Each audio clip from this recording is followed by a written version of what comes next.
Welcome back. Our Thursday favorites are in the building. Ellen and Brady with Vermilionville. Big weekends. Yes. Super excited. It is the 4th annual Acadiana Brewhaha, which is just a great deep dive into beer and brewing in our area and throughout history.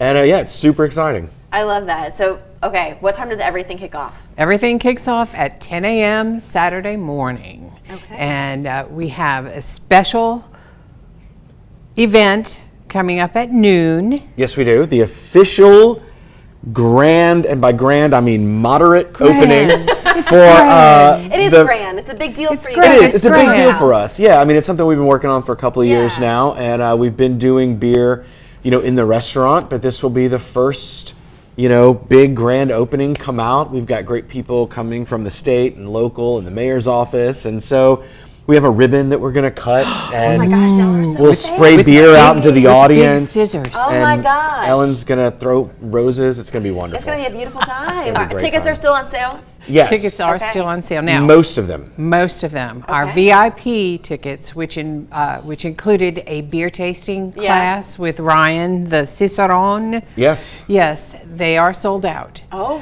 So we have tasting tickets for $20 and designated driver for $10. Right. Nice. And I think that somebody even messaged and said, hey, I really want one of these Cicerone tickets, so if somebody doesn't make it, let me know. And so it's a great opportunity because, a lot of people, they're like, oh, wow, this is a great beer. Oh, wow, this is a bad beer. But they don't really have There's no bad beer. No, there is. But they don't understand the tastes and the complexities. They don't have the nuance or the language to be able to say, this is what I like and this is what I don't like. And so this is a great introductory, and I wish we could do this multiple times a year because I think that it's a really great way to put more information in people's hands, which is what we like to do. Yeah. Indeed. And so speaking of, I know we have a little bit of time left, but I wanted to pick your brain on the history of beer. Where do you want to start? Well, I'll tell you, it's great that you asked because one of the things that the brew house is going to be doing, because what's also great about this kind of an event is that it allows us to really throw out some very interesting and bizarre things. And so we have got a beer that is made almost exactly the way it was made in ancient Samaria.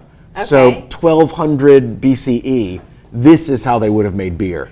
And then I've got another one that is being brewed right now that was brewed in a style from medieval times. So we're talking about 1400s, where they used a whole very interesting flavor called Groot, which was a mixture of different herbs and botanicals and things. And they had guidelines off of how many of which type you should use. And then there'll be a beer after Germany kind of put the lockdown on what was allowed to be in beer and what was not allowed to be in beer. Because by the time we get about 1560, Germany established one of the oldest commercial food processing laws that is still in effect. Wow. And it is that beer should only have 3 ingredients, and that's water, hops, and grain. I learned so much. Now, officially we have yeast, but we didn't really know about yeast until Louis Pasteur tracked all that stuff down. Yeah.